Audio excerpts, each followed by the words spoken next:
When we think of Vikings, we picture fierce warriors with horned helmets, long ships slicing through misty fjords, and epic sagas of gods and heroes. But beneath this popular image lies a much darker, often overlooked reality: a society built on the backs of slaves. This is the story of the Thralls, the forgotten people who were the true engine of the Viking Age. The Viking world wasn't just about raiding and trading. It was a complex society with a strict social hierarchy. At the very top were the Jarls, the powerful chieftains and kings. Below them were the carls, the free farmers, merchants, and warriors who formed the backbone of Norse society. And at the very bottom, completely devoid of rights, were the thralls. The word itself, thrall, comes from Old Norse and literally means one who is bound, a servant, or a slave. And they were everywhere. Historians estimate that in some parts of Scandinavia, thralls may have made up as much as a quarter of the entire population. So, where did all these slaves come from? The answer is as brutal as you might imagine: raids. When Viking longships appeared on the horizon, it wasn't just gold and silver they were after. They were hunting for people. Coastal villages in Ireland, England, Scotland, and even as far as modern-day Russia and Spain were prime targets. A Viking raid was a terrifying, violent event. Men were often killed, and women and children were captured, bound, and forced onto ships. These traumatic journeys across the North Sea were just the beginning of their nightmare. These captives were seen not as people, but as commodities, livestock to be bought and sold. The Vikings were master traders, and their trade network spanned from Constantinople to Greenland. Alongside furs, amber, and walrus ivory, their most valuable export was human beings. Major slave markets sprang up in places like Dublin, which was founded by Vikings, and Hedeby in Denmark. Here, people's lives were reduced to a price tag. A healthy young man might be sold for his strength, a woman for her domestic skills or beauty, and a child for their potential. Families were torn apart without a second thought. Imagine the terror of being taken from your home, put on a ship, and sold in a foreign land where you don't even speak the language. Once sold, a thrall's life was one of relentless hardship. They had no legal rights, no freedom, and no hope. Their owner had complete control over their life, their body, and even their death. A thrall could be beaten, abused, or killed by their master with no legal consequences. Their duties were grueling and endless.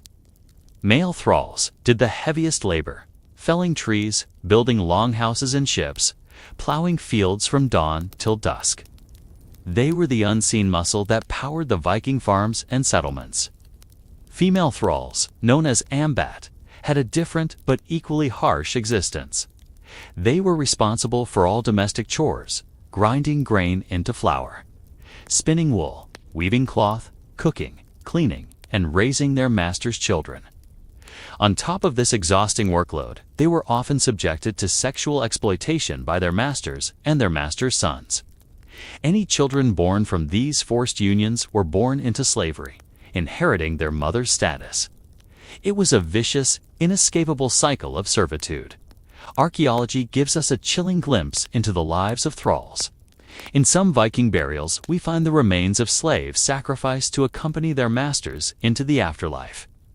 One famous account by an Arab diplomat, Ibn Fadlan, describes the ship burial of a Rus chieftain on the Volga River. He witnessed a female slave volunteer to be sacrificed, but his description makes it clear she was drugged, ritually abused, and ultimately killed to be buried alongside her dead master. This shows how little value was placed on a thrall's life. They were considered property, even in death. Their living conditions were abysmal. While the free members of a household lived in the main longhouse, thralls were often relegated to separate, smaller and cruder huts, or simply slept on the floor of the main hall after everyone else had gone to bed. Their diet was poor, consisting of scraps and leftovers. Their clothing was coarse and simple. The Icelandic law codes, the GRGs, even specify that a thrall could be killed for stealing food worth more than a tiny amount. Their existence was marginal, brutal, and short. So, was there any way out? Escape was nearly impossible. A runaway thrall who was caught would face severe punishment, often branding or mutilation, to serve as a warning to others.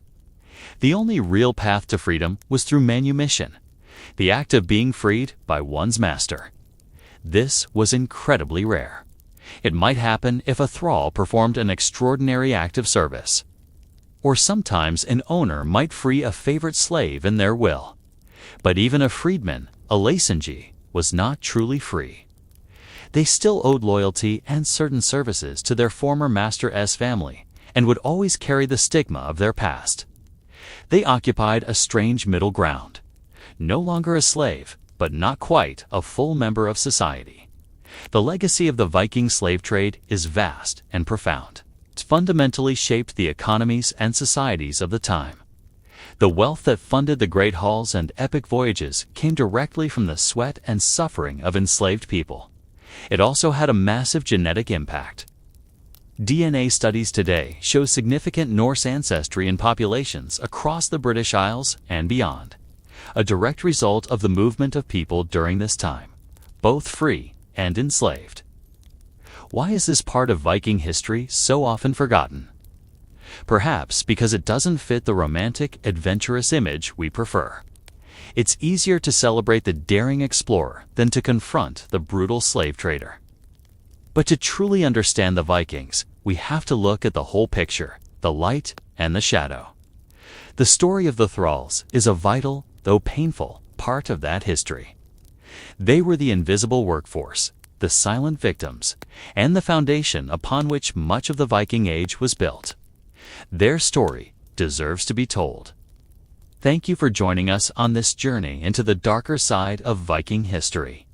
If you found this interesting, please like this video and subscribe to our channel for more deep dives into the past.